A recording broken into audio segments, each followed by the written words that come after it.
Hey Roadies, this is Adriana from Roadie Free Radio. In this episode, Larry speaks with Matt McGlynn, founder of Roswell Pro Audio and microphoneparts.com.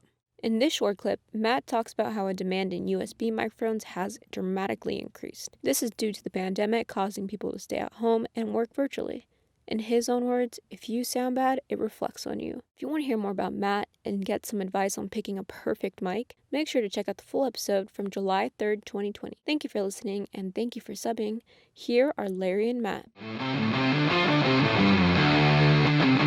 And what was the mission when you started Roswell? And has it changed to this point? Because, and the other question is,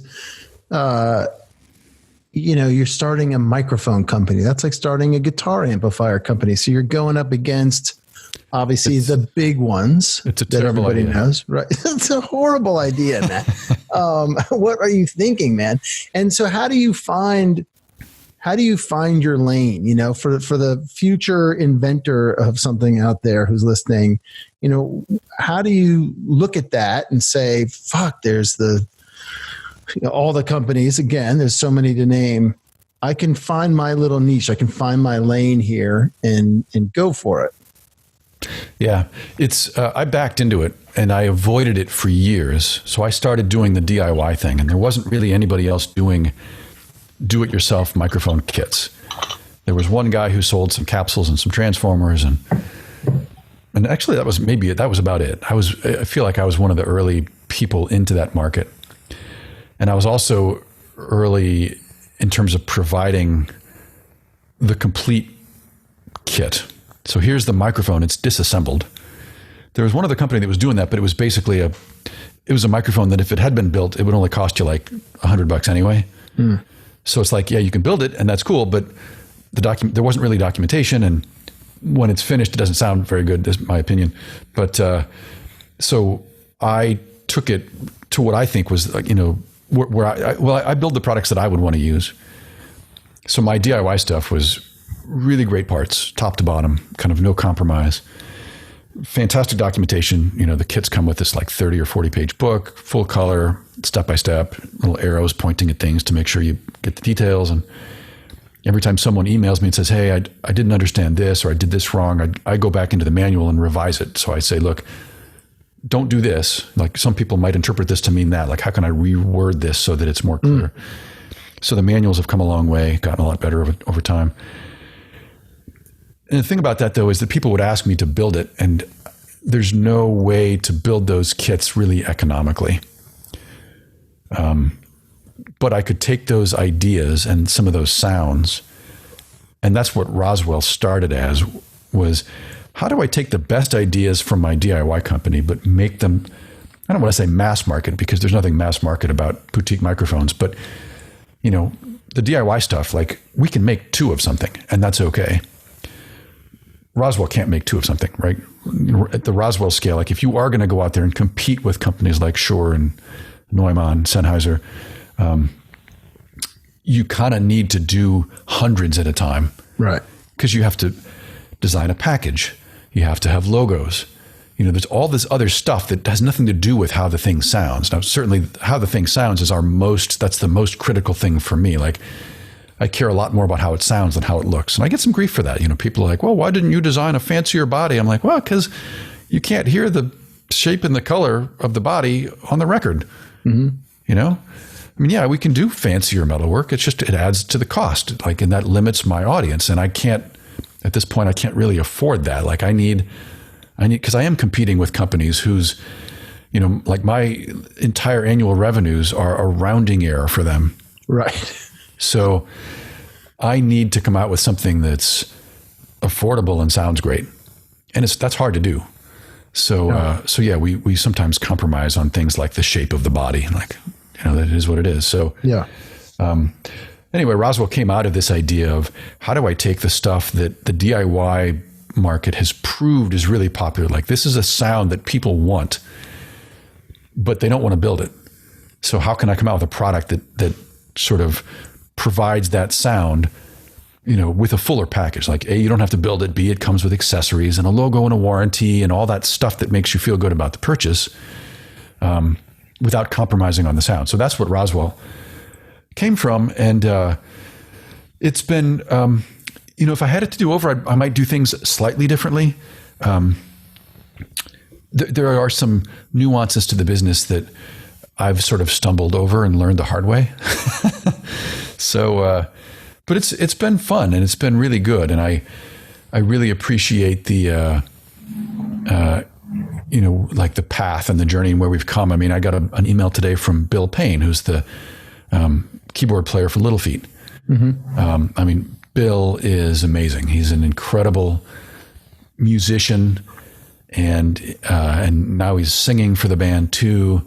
He's getting into home recording, and he's got a pair of mini K47s that he loves, and that kind of stuff blows me away because I'm a Little Feat fan. I mean, I played the hell out of their records when I was in college. It was like I'm not sure those CDs left the CD player for days at a time. So to be able to work with people that I consider musical idols is so fulfilling to me. So, but that's, for guys like him, he's not going to build a microphone, Yeah. So Roswell enables me to reach a bigger group of people who just want the thing to be simple. You plug it in and it sounds good and you don't have to worry about it. So, yep. You have a sentence on the website about the company and that you're solar powered, recycle, reduce, reuse. Was that a big part of it for you as well, to be environmentally conscious and whatnot, eco-conscious about the products and about your business practices, or did that come later? I've just always kind of been that way. I've recycled forever. It just feels right to me. Mm-hmm. Like I hate waste. Yeah. I don't know maybe something in my childhood I couldn't even tell you, but we are solar powered. We've had PV photovoltaic on the roof for, I guess we had it at our old house for about 8 years before we moved, and we've been in this place for 7 years. So I guess about 15 years we've been solar powered. So that feels good. We recycle everything we possibly can. We compost, all that kind of stuff. Yeah. It just makes sense to me. Yeah. I don't know. Yeah. So it's okay. All right. I like it. I dig it, man. I think it's good.